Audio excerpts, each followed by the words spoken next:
ازيكم حلوين؟ انا بسمة، اهلا بيكم في قناتي. في فيديو النهارده هقول لكم الالوان الموضه السنه دي في المانيكير بتاع الضوافر، وهو اول لون اللي انا حاطاه ده الالوان المنوره المفرقعه المطرقعه، كلها طالعه موضه جدا، والالوان الهاديه كمان جدا طالعه موضه. هوريكم دلوقتي جزء من الالوان الموضه، مش كلهم يعني، ولو عجبكم الفيديو ممكن اعمل بقى اجزاء تانية وكده.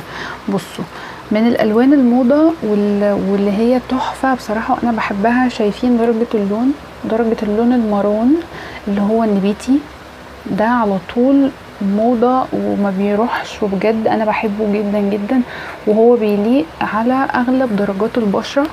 ممكن اصحاب البشره فاتحه قوي يبقى مش حلو عليهم، لكن هو غير كده بيبقى حلو قوي قوي، بيليق كمان على حاجات كتير في اللبس. مشكله الالوان المطرقعه اللي انا هقول لكم عليها ان هي مش هتليق على حاجات كتير في اللبس. يعني محتاجين ان انتوا بقى ايه، تخلوا الوان محايده في حكايه انه كله يليق على كل اللبس. محتاجين الالوان المحايده اكتر، زي اللون المارون ده من الالوان المحايده. بصوا كمان ايه من الالوان المحايده تاني، وهو ده اللي هو الجليتر ده. طبعا هو خلصان، شايفين ده تحفه. الجليتر والميتاليك طالعين موضه جدا في اللبس وكمان في المانيكير، وبيليقوا بقى على كل اللبس. درجات دي تحديدا اللي هو الفضي ده واللي هو الذهبي برضو حلو قوي، طالع منه بقى كل الالوان برضو، جليتر وميتاليك موضه جدا جدا. انا ده اكتر حاجه بحبه بصراحه فيهم.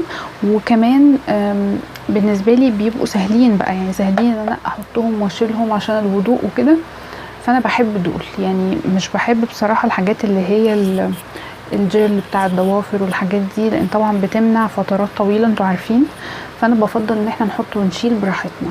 بصوا كمان، بصوا اللون ده تحفه، شايفين من درجات الازرق، الوان البحر بقى كده.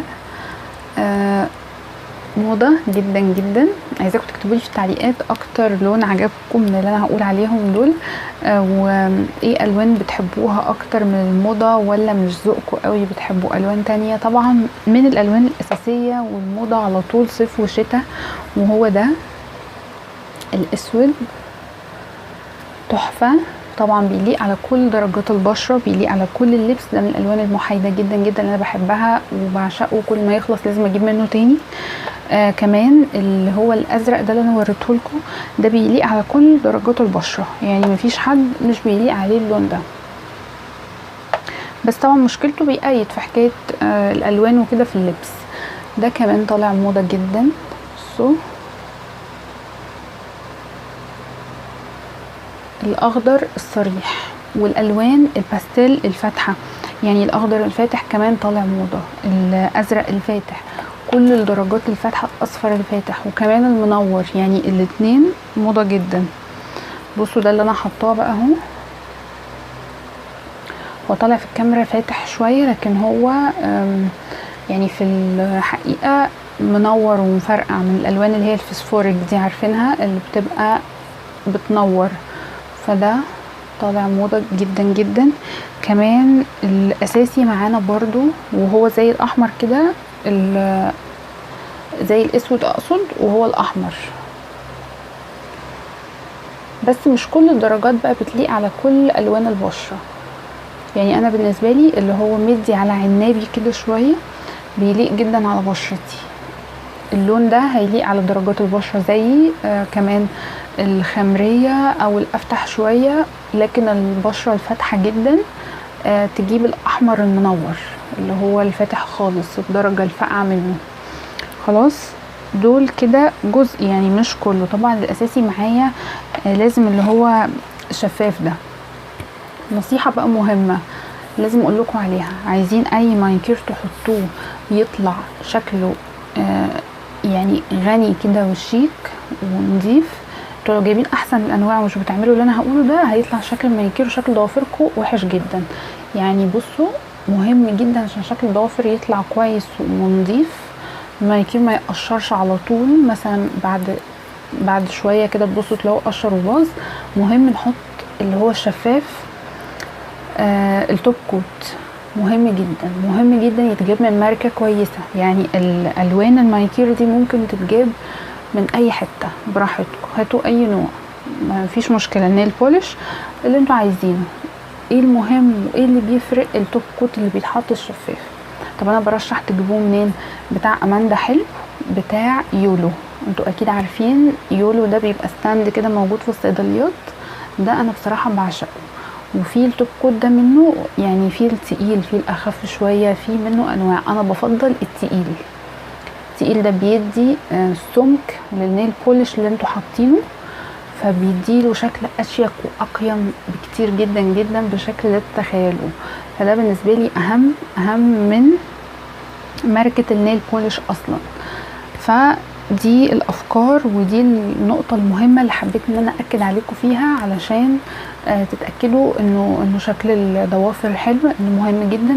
حاجه بقى مهمه قوي، وحاجه مش عايزه حد يفوتوا الموضوع ده، ما ينفعش ان احنا نسيب النيل بولش يقشر ونسيبه.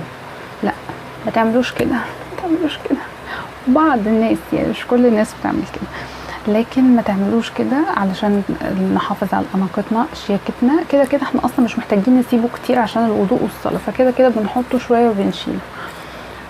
فبلاش تسيبوه مثلا لو في ايام معينه خلال الشهر بتضطروا ممكن تحطوا فيها كام يوم، اول ما تلاحظوا ان هو قشر امسحوه فورا فورا فورا. ما تسيبوهوش ابدا. لان طبعا ليه بقى تقولي ليه المشكله؟ عادي، انتوا لو قاعدين في البيت دايما انا بنادي بالاناقه بالشياكه. النيل بولش لما يبقى الشكل مقشر بيدي شكل وحش جدا ليكوا انتوا، حتى في المرايه لما تيجوا تبصوا كده بيقلل كده من المظهر بتاعكم، بيقلل من الاناقه. ليه علاقه شويه بالنظافه، يعني في جانب منه شويه بيدخل كده في النظافه، الاهتمام بالنظافه الشخصيه. الضوافر من ضمن الحاجات، فما ينفعش ابدا نسيب نيل بولش يقشر. ارجوكم، انا عارفه ان مش كلكم بتعملوا كده يعني، بس لو عندكم حد بيعمل كام صحابكم ابعتوا لهم الفيديو بقى عشان ايه يخلوا بالهم. يعني انا مش بغلس عليهم والله، انا عايزه البنات تبقى شكلها جميل. بس كده، يا رب تكونوا حبيتوا الفيديو. اكتبوا لي في التعليقات رايكم، وكمان عايزاكم تتابعوني على كل مواقع السوشيال ميديا، وهسيب لكم فيديو على الشاشه دلوقتي لو عايزين تعرفوا الموضه السنه دي في اللبس وفي الالوان. انا عامله فيديو كامل عن الموضوع ده، وعامله لكم فيديو مخصص في ستايلينج، يعني عامله فيديو متكلمه فيه بس عن ايه الموضه، وعامله فيديو تاني ستايلينج بقى للقطع اللي هي اوريدي طالعه موضه. بس كده، روحوا اتفرجوا عليهم وقولوا لي رايكم في التعليقات، واستنوني اشوفكم في فيديوهات جايه. باي باي.